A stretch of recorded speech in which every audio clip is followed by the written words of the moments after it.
Hello, my dear NEET aspirants. Welcome to Magnet Brains IIT JEE and NEET channel. मैं आयुषी, आपकी chemistry faculty, आज आपके लिए लेकर आई हूँ मोल कॉन्सेप्ट पार्ट 3.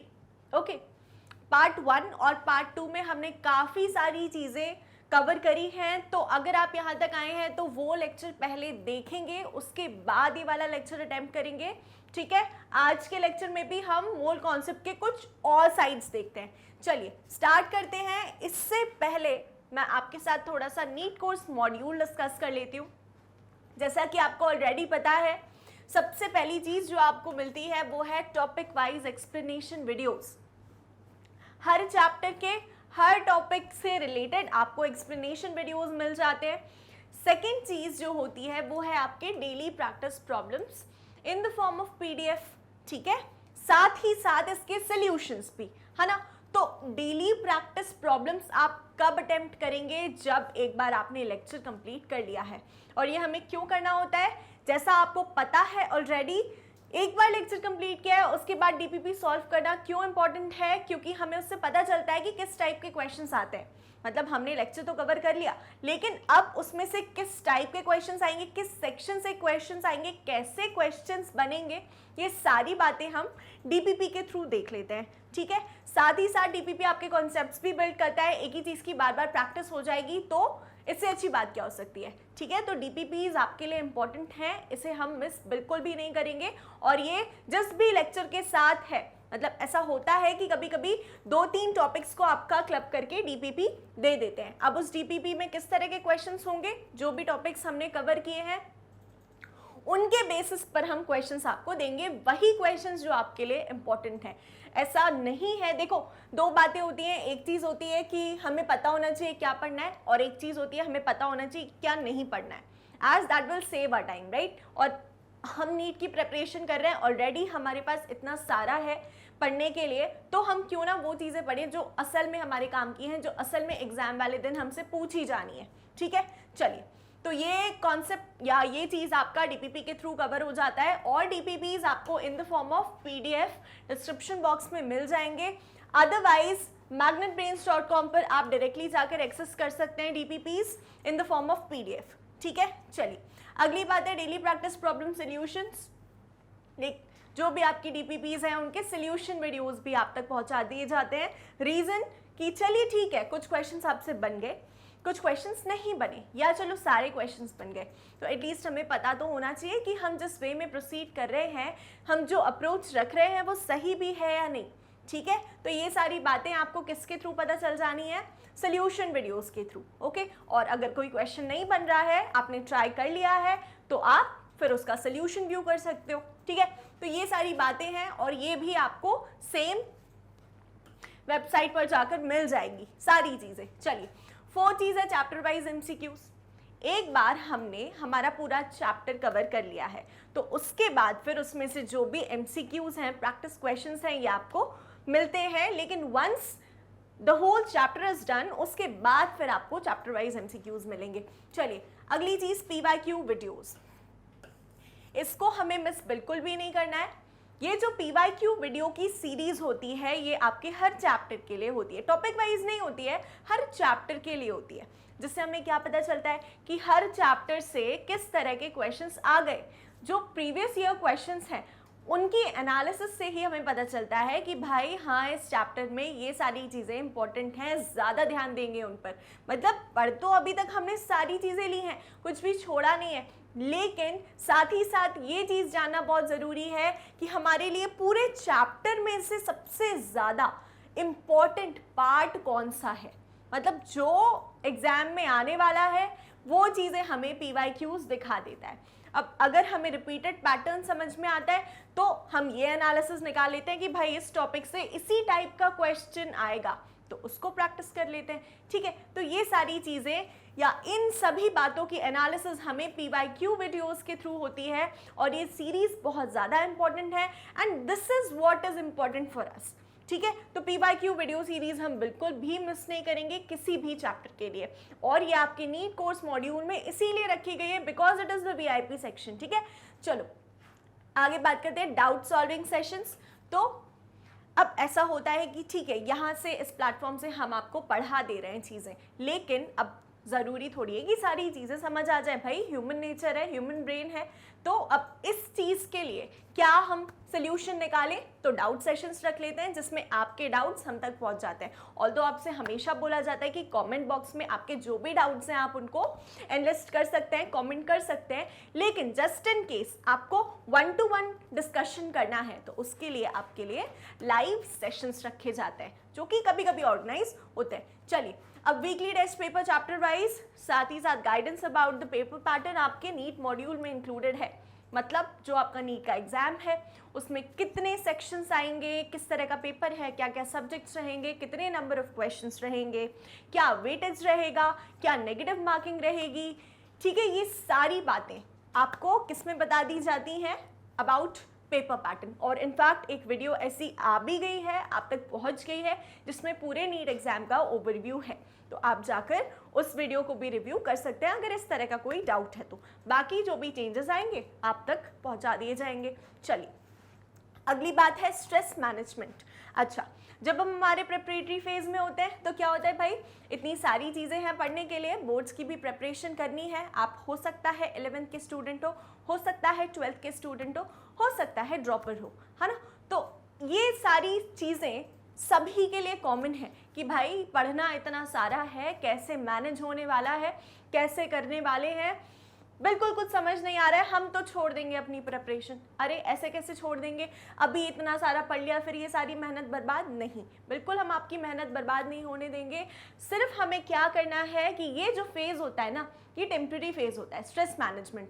अब स्ट्रेस मैनेजमेंट में आपको बताते हैं कि किस तरह से आप ओवरकम कर लें चीज़ों को। जो भी स्ट्रेस है आप उसको बस ओवर पावर ना करने दें खुद पर, एंड आपका काम डन, आपने ये चीज़ कर ली, बस दैट इज ऑल। इतना ही काम होता है, लेकिन थोड़ा सा मुश्किल होता है, बट हमें करना है, ठीक है। चलो, अब ये सारे इस तरह के सेशंस रख दिए जाते हैं एंड ये आपके नीट कोर्स मॉड्यूल का ही हिस्सा है, ताकि आप through out the preparation phase motivated feel करें, ठीक है। आप अकेले नहीं हैं इस जर्नी में, हम भी आपके साथ हैं। फिर आता है official notification related to the examination. अब एग्जाम से रिलेटेड कोई चेंज अपडेट हुआ है, ठीक है, ऑफिशियल नोटिफिकेशन आया है, एग्ज़ाम कब होने वाला है, ये डेट है, रिवाइज्ड डेट तो कहीं नहीं आ गई, एप्लीकेशन फॉर्म कब फिल करना है, किस तरह से फिल करना है, ये सारी बातें आप तक पहुंचा दी जाती हैं। और what we want from you is आप सिर्फ और सिर्फ अपनी प्रेपरेशन पर फोकस करें, ठीक है। चलिए, अब फाइनली जब हमारा पूरा सिलेबस एक बार ख़त्म हो जाता है तो हम पिक करते हैं chapter wise one shot revision, ठीक है। अब chapter wise one shot revision में क्या है भाई, जो भी हमारा चैप्टर है, मान लीजिए अभी हम सब बेसिक कॉन्सेप्ट्स कर रहे हैं, तो इसमें से जितनी भी इंपॉर्टेंट चीज़ें हैं, जो फॉर्मूलेज इंपॉर्टेंट हैं, ये सारी चीज़ें फिर हम थ्योरेटिकली डील नहीं करते, हम सारी इंपॉर्टेंट चीज़ों को एक बार ब्रशअप करके रिवाइज कर लेते हैं, ठीक है। तो ये होता है वन शॉट रिविजन में, और ये आपके नीट कोर्स मॉड्यूल का ही हिस्सा है। फिर फाइनली आता है ऑनलाइन टेस्ट सीरीज, ठीक है। चलो, अब इतनी बात हो गई, अब हम स्टार्ट करते हैं अपना लेक्चर, और आज का सबसे पहला टॉपिक है मास एनी रिलेशनशिप। अच्छा, लास्ट क्लास में हमने एक स्टेटमेंट देखी थी, या मैंने आपको एक फॉर्मूला लिखवाया था, जरा उसको रिवाइज कर लेते हैं। क्या था हमारा formula? 1 mole is equal to Avogadro number of species which is equal to molar mass. अब मोलर मास में क्या क्या आ जाता है, कमेंट बॉक्स में जल्दी से बताएंगे। मोलर मास से हम क्या समझते हैं, क्या क्या चीज़ें आ जाती हैं, क्या क्या पैरामीटर्स आ जाते हैं मोलर मास में, जल्दी से कमेंट बॉक्स में बता देंगे, क्योंकि ये चीज़ हम बहुत बार डिस्कस कर चुके हैं हमारे प्रीवियस लेक्चर्स में, तो अब आपको आनी चाहिए ये चीज़ें, ठीक है। This is equal to 22.4 litres of any gas at STP, ठीक है। तो अभी लास्ट लेक्चर में हमने क्या देखा था, लास्ट लेक्चर में हमने रिलेशन देखा था किस किस के बीच में भाई, देखो लास्ट लेक्चर में हमने रिलेशन देखा था 1 मोल और एनी स्पीशीज के बीच में, 1 मोल और मोलार मास के बीच में, और 1 मोल और 22.4 litres of any gas at STP, इनके बीच में रिलेशन देख लिया था। आज हम क्या देखने वाले हैं, चेक करते हैं। आज हम देखने वाले हैं mass NA relationship, that is mass और एनए, मास और Na के बीच में क्या रिलेशनशिप है, बहुत सारे स्टूडेंट्स को पता होगी, नहीं पता है तो कोई बात नहीं, आज हम यही पढ़ेंगे, ठीक है। चलिए देखते हैं। Okay, mass and relationship. अब जो मास होता है, इस मास से हम क्या समझते हैं, हम समझते हैं मोलर मास, ठीक है। तो मोलर मास ही ग्राम एटॉमिक मास को बोलते हैं एंड ग्राम मॉलिक्यूलर मास, और अगर कोई आयोनिक कंपाउंड है तो ग्राम फॉर्मूला मास, ठीक है। ये सारी बातें हमें पहले से क्लियर हैं। अब ये जो ग्राम एटॉमिक मास होता है या ग्राम मॉलिक्यूलर मास होता है या सिंपली मोलर मास बोल लो आप, ये भाई किसके इक्वल होता है, किसी भी स्पीशीज का मोलर मास इक्वल टू क्या होता है, एवोगैड्रो नंबर ऑफ स्पीशीज। क्या होता है, Avogadro number of species. Molar mass of species is equal to Avogadro number of species, ठीक है। अब ये स्पीशीज एटम है तो Na एटम्स, मॉलिक्यूल्स है तो Na मॉलिक्यूल्स, ठीक है। कहने का मतलब क्या है कि अगर किसी भी स्पीशीज का मोलर मास दिया हुआ है तो उस मोलर मास में, एक मोल मास सब्सटेंस में, 1 मोल मास सब्सटेंस में कितनी स्पीशीज हमें मिलेंगी, एवोगैड्रो नंबर ऑफ स्पीशीज, ठीक है। अगर ग्राम एटॉमिक मास दिया है किसी भी स्पीशीज का, ग्राम एटॉमिक मास दिया है किसी भी एटम का, तो उसमें कितने एटम्स होंगे भाई, Avogadro number of atoms, that is 6.023 into 10 to the power 23 atoms. अब रही बात ग्राम मॉलिक्यूलर मास की, अगर ग्राम मॉलिक्यूलर मास दिया है किसी भी मॉलिक्यूल का तो उसमें कितने मॉलिक्यूल्स होंगे, ये हम इजीली समझ सकते हैं, ठीक है। और सिमिलरली मोल भी रिलेटेड है, 1 mole is equal to gram atomic mass which is equal to Na atoms. ये सारी चीजें, ये जो मैंने आपको लिखवाया था फॉर्मूला लास्ट क्लास में, ये सारी चीजें, इनके बीच में इक्वल टू का साइन है ना, मतलब हम किसी को भी एक दूसरे से कंपेयर कर सकते हैं। अगर ये डाटा दिया है और ये पूछा है तो बिल्कुल इक्वल, उनको हम कंपेयर करके, इक्वल करके आराम से आंसर बता सकते हैं। अगर इन दोनों का दिया है तो इन दोनों का भी बता सकते हैं, इन दोनों का दिया है इन दोनों का भी बता सकते हैं, इनका दिया है इनका भी बता सकते हैं भाई, ठीक है। इक्वल टू लगा है मतलब हम आपस में इनको कंपेयर कर सकते हैं, बिल्कुल, ठीक है। चलो, बस हमें जो डाटा है वो ध्यान में रखना है। चलो आगे देखते हैं, ठीक है। इतनी बात हो गई। अब आई होप कि ये चीज आपको क्लियर है। अब हम एक आध क्वेश्चन देख लेंगे। चलिए, क्वेश्चन, और फॉर्मेट क्या रहेगा, mass, molar mass, Avogadro number, relationship, है ना।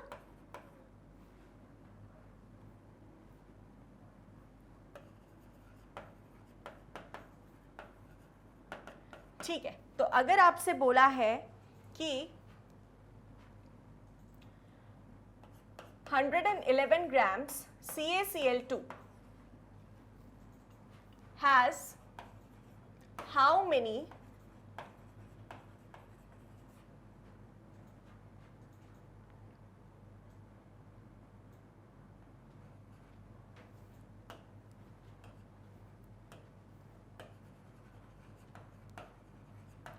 molecules। ये आपसे सिंपली पूछा है कि भाई calculate the number of molecules present in 111 grams of CaCl2। क्या बोला है, और calculate number of molecules present in, एक काम करो इसको 1.11 कर लो, 1.11, ओके।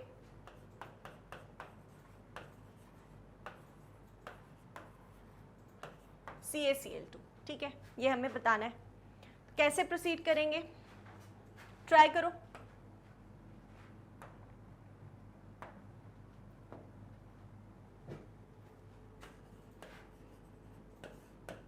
ट्राई करेंगे। देखिए, CaCl2 दिया है तो सबसे पहले हमें इसका क्या चाहिए, मोलर मास चाहिए भाई, ठीक है।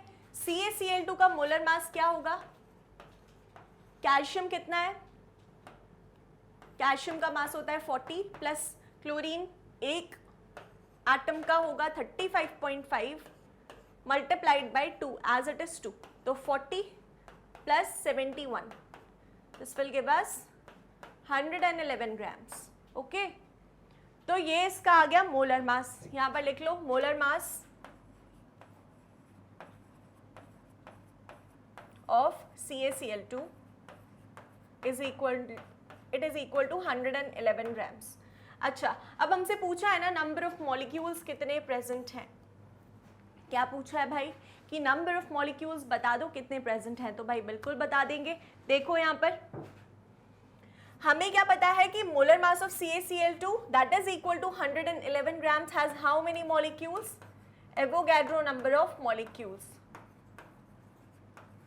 ठीक है, तो पूछा कितने में है, 1.11 ग्राम्स में कितने होंगे. ओके, तो 1.11 ग्राम्स में बता देते हैं. 1.11 ग्राम्स में होंगे हमारे एक्स मॉलिक्यूल्स.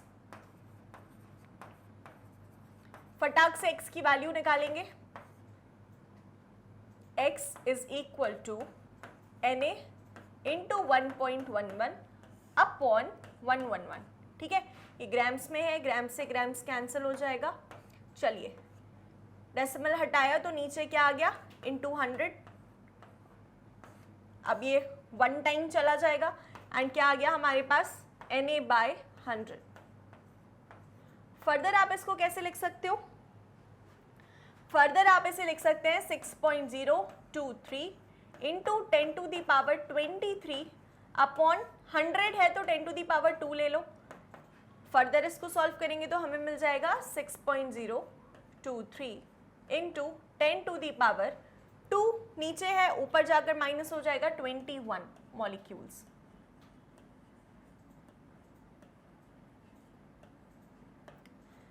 क्लियर बात है इतनी.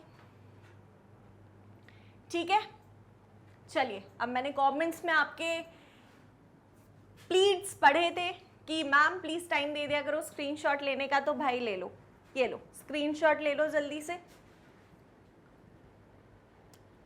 चलो अब प्रोसीड करें अगले क्वेश्चन पर, या इसी क्वेश्चन को कंटिन्यू कर लेते हैं. इसमें क्या पूछा है, calculate number of molecules present ना. हम इसको थोड़ा सा मॉडिफाई करके बोल देते हैं कि calculate number of atoms, each atom. Calcium कितने एटम्स प्रेजेंट है, क्लोरीन कितने एटम्स प्रेजेंट है, हमें बताना है. ठीक है, तो 1.11 ग्राम्स में ही थोड़ा सा क्वेश्चन को आगे बढ़ाते हुए let us check. Calculate number of atoms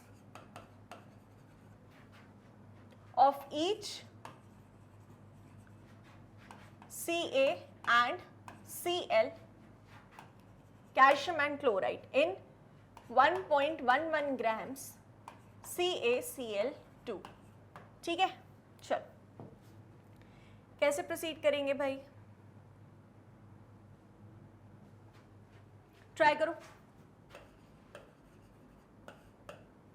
okay, हमें क्या पता है, molar mass is equal to Avogadro number of species. Okay, तो मोलर मास कितना है भाई CaCl2 का, 111 ग्राम्स.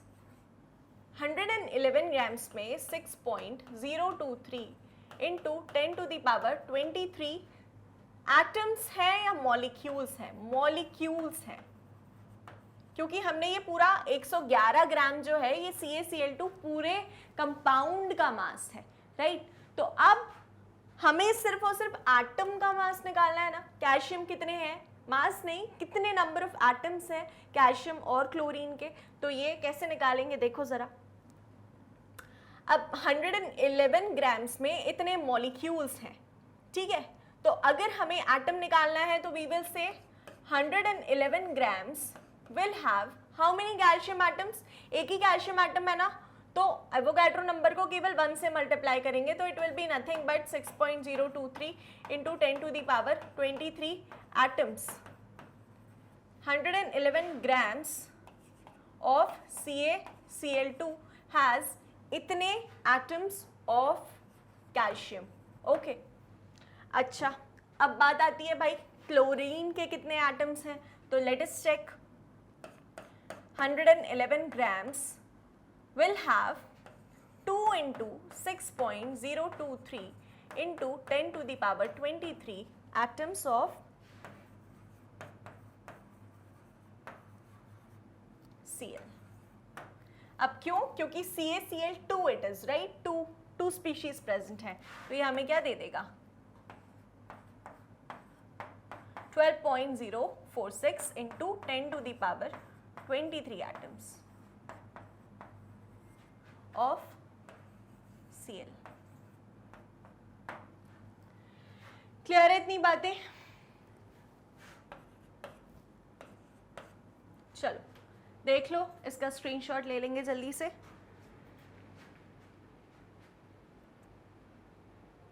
चलिए आगे देखते हैं अगला क्वेश्चन।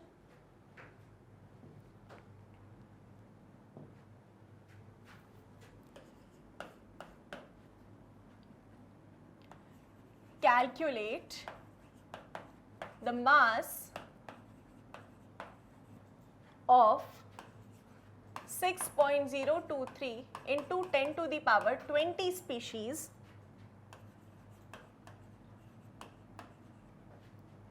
of HCl। ठीक है, क्या बताना है भाई? मास बताना है किसका? 6.023 into 10 to the power 20 species of HCl। इसका हमें मास बताना है कि क्या मास होगा। चलिए देखते हैं कैसे प्रोसीड करेंगे।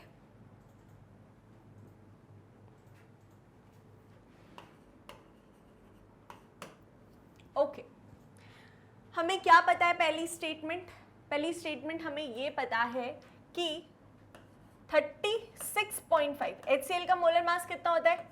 Hydrogen 1, chlorine 35.5, so total 36.5। ठीक है, 36.5 grams of HCl will have these many species, 6.023 into 10 to the power 23 species, not this, 23 species. Yeah, molecules of HCl.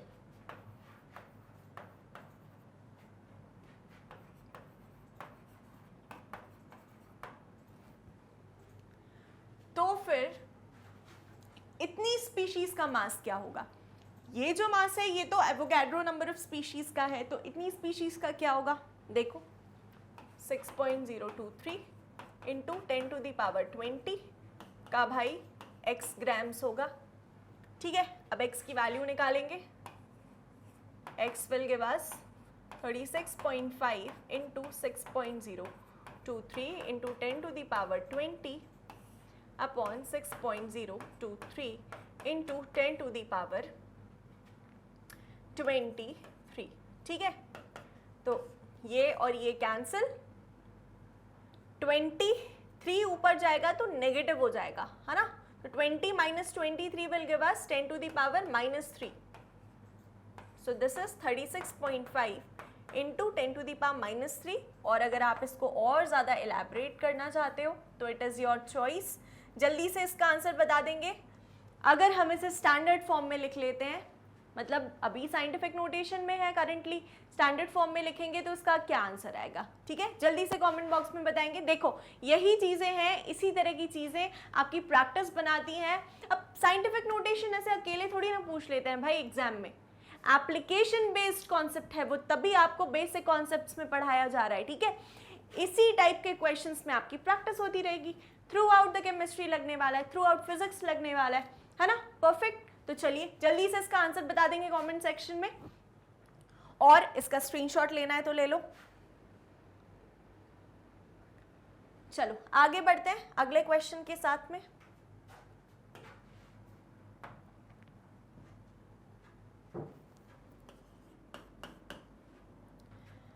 Okay, so you have to calculate number of atoms of carbon present in 9 grams of glucose sample.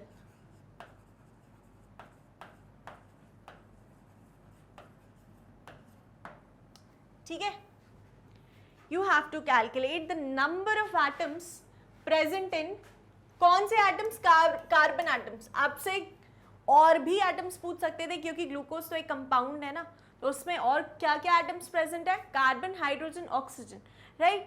लेकिन आपसे सिर्फ और सिर्फ carbon का पूछा है, तो जल्दी से बताएंगे इसका आंसर क्या होगा। 9 ग्राम ऑफ द सैंपल में कितने कार्बन एटम्स प्रेजेंट होंगे?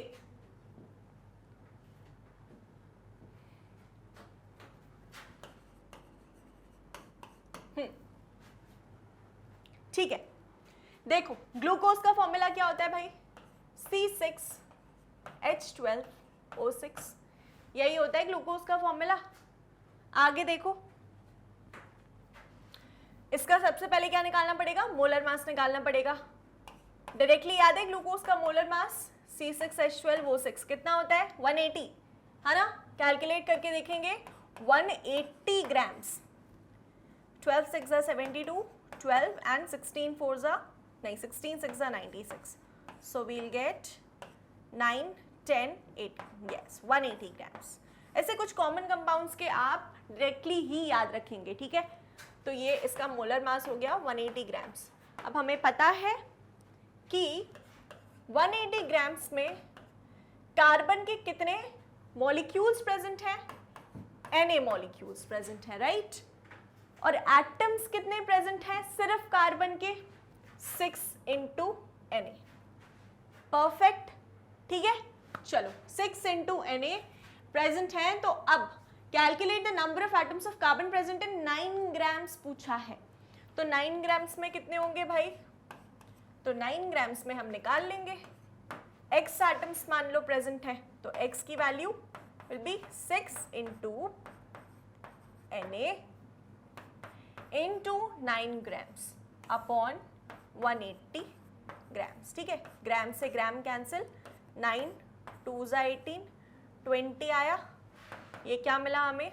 2 3 ज़ा 6, 2 10 ज़ा 20, सो वी गेट 3 Na/10, और you can also call it as, जैसे अगर हमें इसे और एक्सपांड करके लिखना है तो कैसे लिख सकते हैं? 3 into 6.023 into 10 to the power 23 upon 10, ठीक है। तो पावर ऊपर जाएगी तो नेगेटिव हो जाएगी, एंड इसको मल्टीप्लाई कर लो, 3 3 ज़ा 9, 3 2 ज़ा 6, 3 0 ज़ा 0, 3 6 ज़ा 18, 18 into 10 to the power 23 minus 1 will give us 22 atoms of carbon। इसी तरह के क्वेश्चंस आपसे पूछे जा सकते हैं, ठीक है। क्लियर है इतना? क्या किया हमने? पहले 180 ग्राम्स में देखा कि कितने कार्बन के एटम्स प्रेजेंट है। ये तो 180 ग्राम्स में इतने मॉलिक्यूल्स प्रेजेंट है, इंडिविजुअली कार्बन एटम्स पूछ रहे हैं तो C6 इट इज, इसीलिए 6 लिया है। तो 9 ग्राम में कितने होंगे भाई? x, ठीक है। परफेक्ट, क्लियर है? चलिए ओके, तो आपका आंसर आया 18.069 इंटू 10 to the power 22। और एक चीज और, अगर इस फॉर्मेट में नहीं दिया है तो हम किस फॉर्मेट में इसको लिख सकते हैं? सिंपली 0.3 Na, ये भी बिल्कुल करेक्ट होगा। क्लियर है? चलिए इसका स्क्रीनशॉट ले लेते हैं जल्दी से। डन, ले लिया स्क्रीनशॉट। चलो अब इस फॉर्मेट पे तो काफी सारे क्वेश्चंस प्रैक्टिस कर लिए हैं, बाकी अब प्रैक्टिस प्रॉब्लम्स में करेंगे। आगे देखते हैं दूसरा कॉन्सेप्ट। चलिए अब मोल कॉन्सेप्ट में एक और रिलेशन है, वो है मास एंड वॉल्यूम रिलेशन। क्या है? Mass and volume relation. तो इसमें देखो मास अगेन वही मोलर मास, वही कंटिन्यू करेंगे हम आज, मोलर मास की सीरीज करेंगे कंटिन्यू, और वो कैसे रिलेटेड है बाकी चीजों से ये देखेंगे, ठीक है। तो चलिए, gram atomic mass is equal to 22.4 litres of gas, and then gram molecular mass is equal to 22.4 liters of gas। ये सारी चीजें अभी हम स्टडी कर लेते हैं, ठीक है। चलो अब अगर एटॉमिक मास बोला है मतलब गैसेस के एटम्स की बात हो रही है, और अगर मॉलिक्यूलर मास बोला है मतलब पूरे पूरे मॉलिक्यूल की बात हो रही है। इस पर बहुत ज़्यादा आप स्ट्रेस करके ध्यान दीजिए, क्योंकि आपको ये चीज़ बार बार पढ़ने पर समझ तो आ गई होगी, कर भी रहे होगे, लेकिन आगे गड़बड़ हो सकती है। ये बहुत बड़ा मिस्टेक जोन है ना। क्योंकि क्या होता है ना कि चीज़ें तो हमें समझ आ जाती हैं लेकिन वर्डिंग्स बहुत फंसाती है। तो अगर ये चीज़ें हमारी अभी से क्लियर हैं तो भाई आप इजीली कर ले जाएंगे, कोई दिक्कत नहीं होगी। मैं बस आपको पॉइंट आउट कर दे रही हूँ कि कहाँ पर गलती होने वाली है, उसको सुधार लेना हमारी पूरी मेहनत सक्सेसफुल। ठीक है, चलिए अब देखते हैं मास वॉल्यूम रिलेशनशिप में। ग्राम एटॉमिक मास अगर किसी भी गैस का दिया है तो that is equal to 22.4 litres of that gas. इसके क्वेश्चंस डायरेक्ट सॉल्व करते हैं। अब हम क्वेश्चन के थ्रू समझते हैं क्या क्या पैरामीटर स्टडी करने हैं हमें। Molar mass and volume of gas, मतलब मास वॉल्यूम रिलेशनशिप। चलिए ठीक है, ओके। फाइंड द वॉल्यूम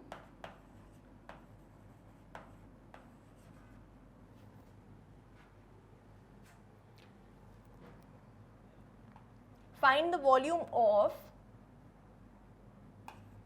या find the volume occupied कर लो इसको,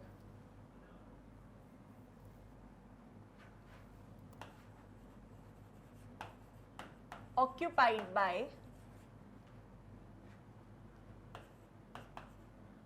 126 grams of NH3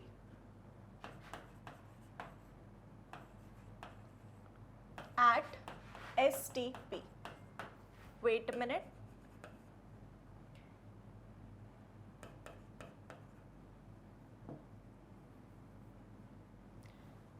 इसको 51 ग्राम्स कर लो या 5.1 ग्राम्स कर लो, चलो okay. So you have to find the volume occupied by 5.1 grams of NH3 gas at STP। कैसे अप्रोच करने वाले हैं इस क्वेश्चन को? सबसे पहले तो भाई मोलर मास पता होना चाहिए NH3 गैस का, है ना। मोलर मास कितना होता है NH3 का? Will be 17 plus 14 plus 3, so that is 17 grams, है ना।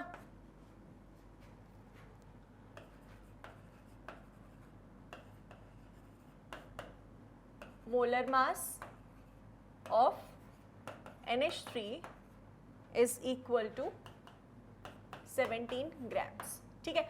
और हमें क्या पता है कि 17 ग्राम्स में कितनी लीटर्स ऑफ गैस होगी? 22.4 लीटर्स। कितनी होगी? 22.4 litres.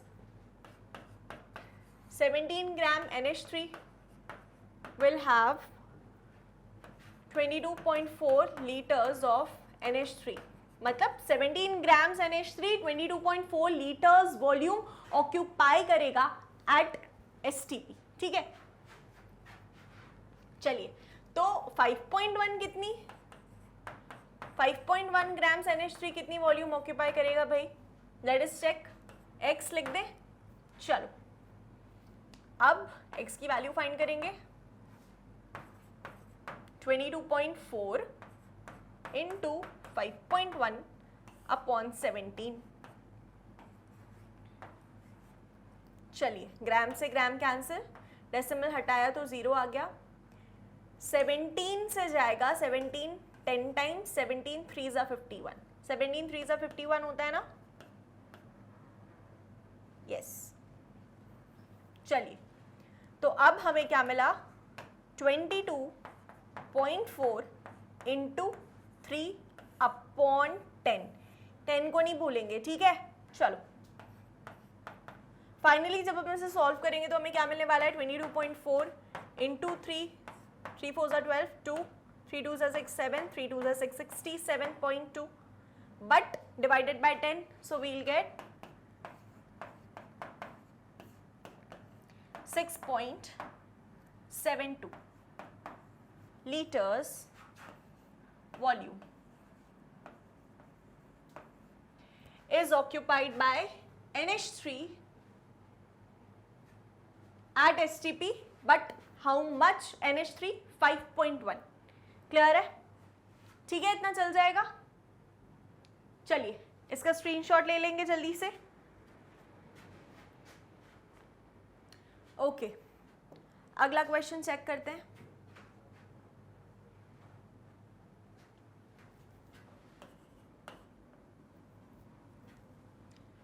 Calculate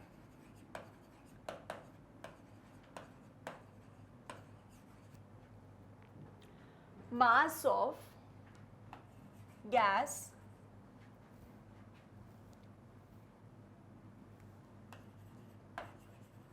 that occupies volume of 2.24 liters SO2 gas. Okay, calculate mass of SO2 gas that occupies volume of 2.24 liters. ठीक है,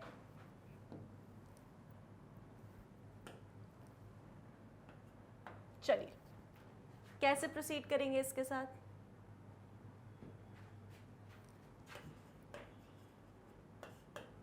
सबसे पहले मोलर मास ऑफ SO2 कितना होता है? What is the molar mass of SO2?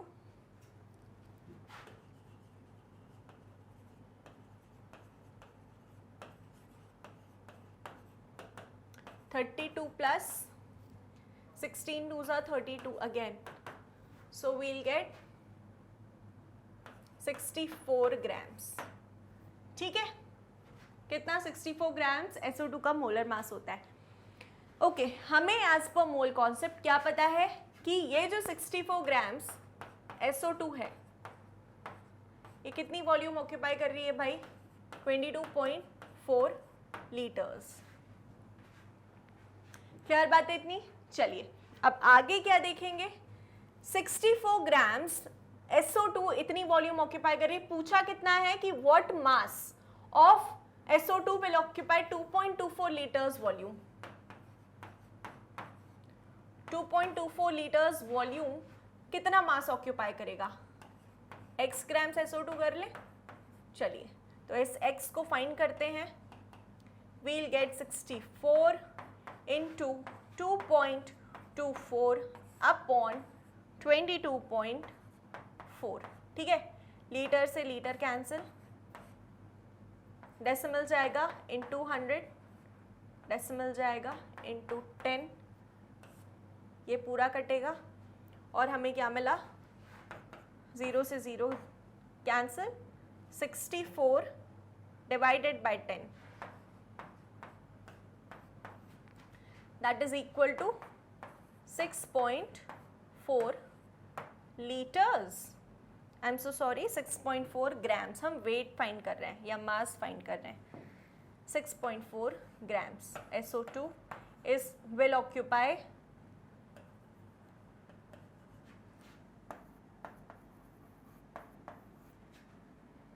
how much volume? 2.24 liters volume.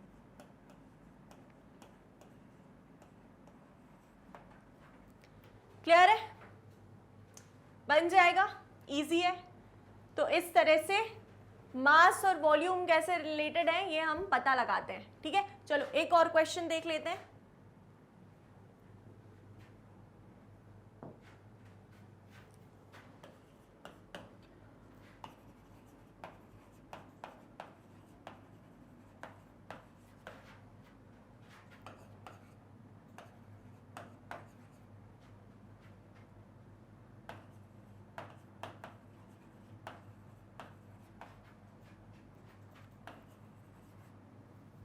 What volume of CO will be taken up by how many grams?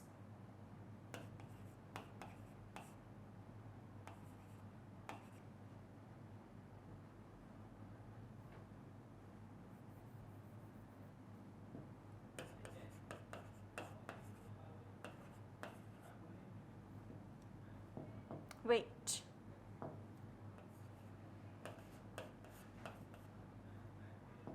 ठीक है, 168 grams of CO. Question है what volume of CO will be taken up by 168 grams of CO. ठीक है, मास दे दिया है कि और हमें बताना है कि इस वॉल्यूम या इस मास CO की कितनी वॉल्यूम रहेगी या क्या वॉल्यूम ये ऑक्यूपाई करने वाली है। चलो चेक करते हैं।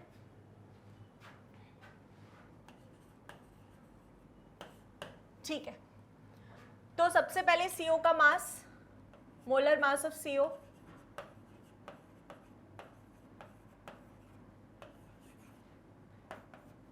carbon is 12, oxygen is 16, so we'll get 6, 7, 8, 28 grams. चलिए 28 grams of CO will occupy 22.4 liters, ये हमें पता है। तो 168 grams कितना occupy करेगा भाई? 168 grams of CO will occupy 22.4 into 168 upon 28। Clear बात है? चले इसको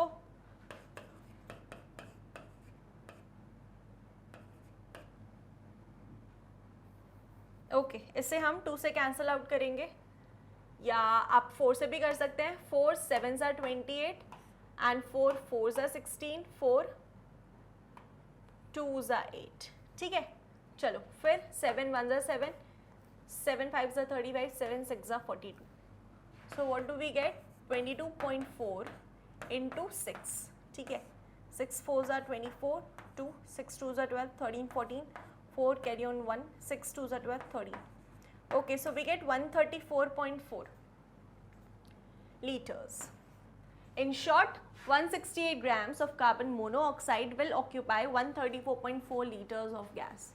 क्लियर है? अब इतने सारे क्वेश्चंस हमने सेम कॉन्सेप्ट पर कर लिए। आई डोंट थिंक आपको और ज़्यादा प्रैक्टिस की ज़रूरत है।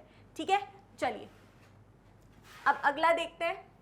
अगला कॉन्सेप्ट हमारा क्या है? ये फाइनल रिलेशनशिप है, N volume relationship. Avogadro number और वॉल्यूम में क्या रिलेशनशिप है। ठीक है, तो पहले भी हमने देखा है, अभी फिर से देख लेते हैं कि एनी स्पीशीज या Avogadro number of species of any gas will have या will occupy 22.4 liters of any gas at STP। अब देखो इसको और किस फॉर्मेट में समझ सकते हैं हम? ऐसे इमेजिन कर सकते हैं कि अगर 22.4 लीटर्स ऑफ एनी गैस है तो उसमें कितनी स्पीशीज प्रेजेंट है, कितने एटम्स या कितने मॉलिक्यूल्स प्रेजेंट हैं उसमें, उस गैस के एवोगैड्रो नंबर ऑफ मॉलिक्यूल्स या स्पीशीज। ठीक है, क्लियर है इतना? तो चलो इस पर कुछ क्वेश्चंस अब हम करेंगे। Na and volume relationship.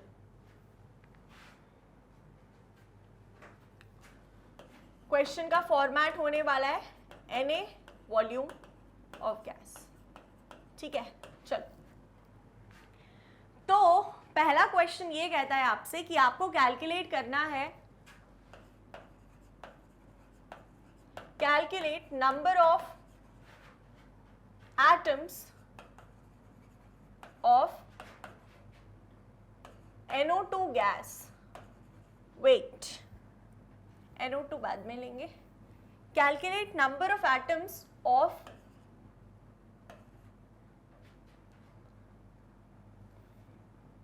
Oxygen. Simply calculate number of atoms of oxygen present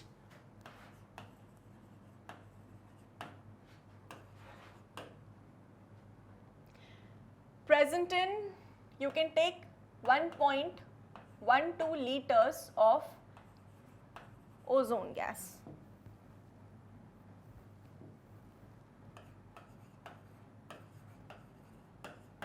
ठीक है, हमें क्या कैलकुलेट करना है? Number of atoms of oxygen present in 1.12 litres of ozone gas. ठीक है, चलो कैसे प्रोसीड करने वाले हैं?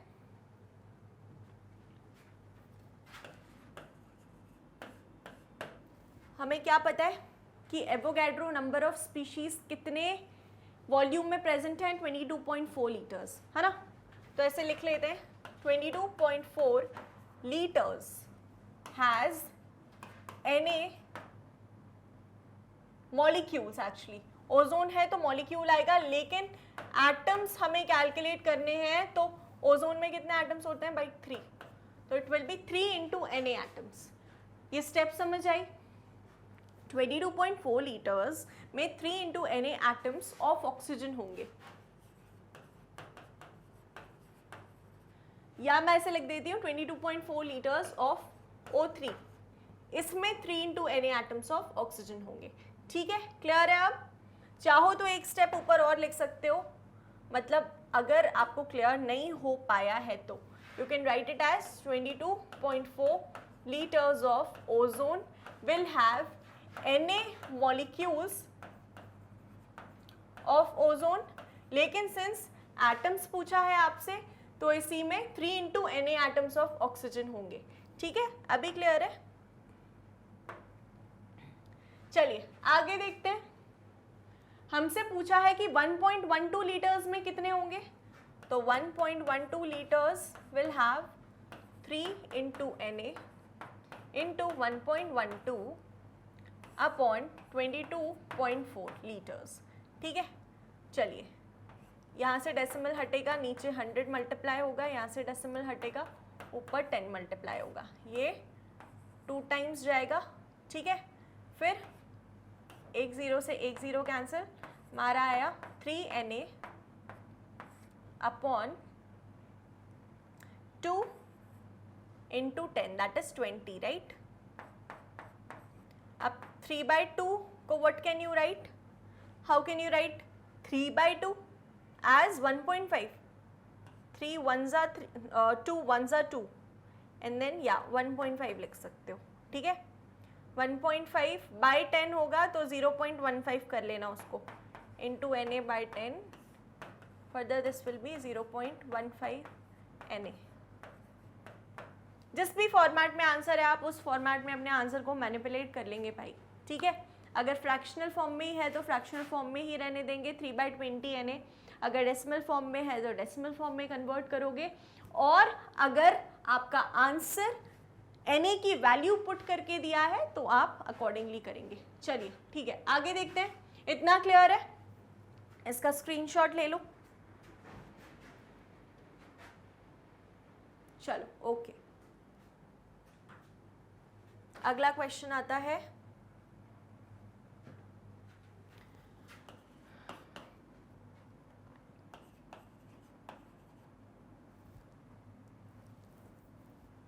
Okay, find the volume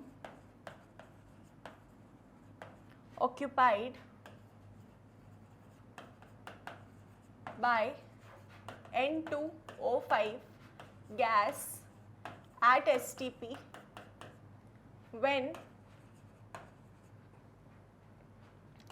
12.046 into 10 to the power 20 molecules of N2O5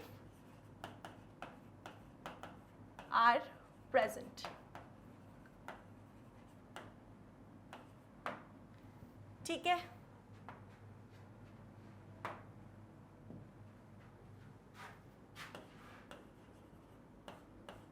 चलिए क्वेश्चन पढ़ेंगे ध्यान से। वॉल्यूम कितनी ऑक्यूपाई कर रहा है N2O5 गैस एट STP जब इतने मॉलिक्यूल्स ऑफ N2O5 प्रेजेंट हैं, तो कितनी वॉल्यूम ऑक्यूपाई कर रहा है भाई, ये हमसे पूछा है। ठीक है, चलो कैसे प्रोसीड करेंगे।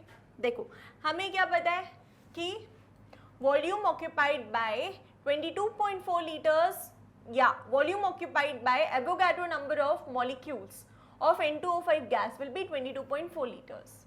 क्या बोला मैंने, volume occupied bye Avogadro number of molecules या Na मॉलिक्यूल्स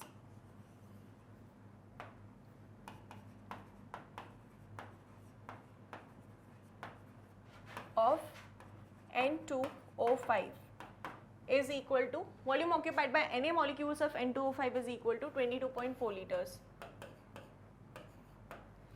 चलिए अब हमें बतानी है कि इतने मॉलिक्यूल्स कितनी वॉल्यूम ऑक्यूपाई कर रहे होंगे, तो चलिए देखते हैं। Na molecules, चलो इसको थोड़ा सा इस फॉर्मेट में लिख लेते हैं, एज हमें पूरी की पूरी वो वैल्यू दी है तो अब हम Na नहीं ले सकते। 6.023 into 10 to the power 23 will have 22.4 liters।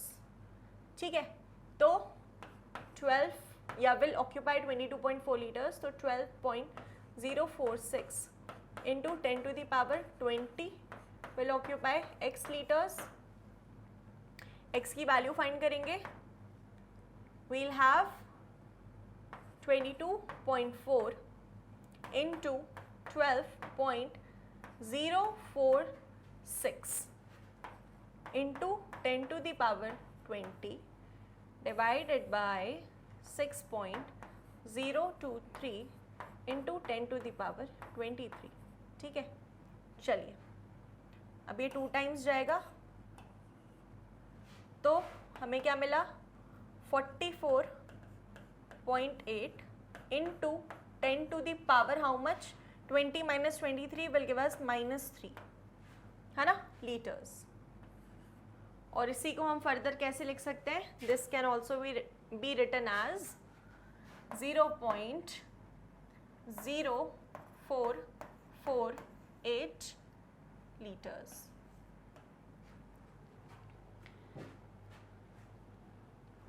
One place, 2 place, 3 place, yes 0.0448 litres, correct.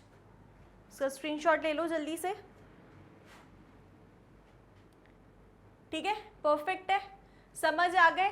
हमने मोल कॉन्सेप्ट में हर एक रिलेशन डिस्कस किया है और हर एक रिलेशन के ऊपर क्वेश्चंस भी किए हैं, तो अब बिल्कुल भी गलती नहीं होनी चाहिए. ठीक है, चलो ठीक है, तो फिर आज के लेक्चर के लिए इतना ही, और बाकी अब हम नेक्स्ट लेक्चर में कंटिन्यू करने वाले हैं.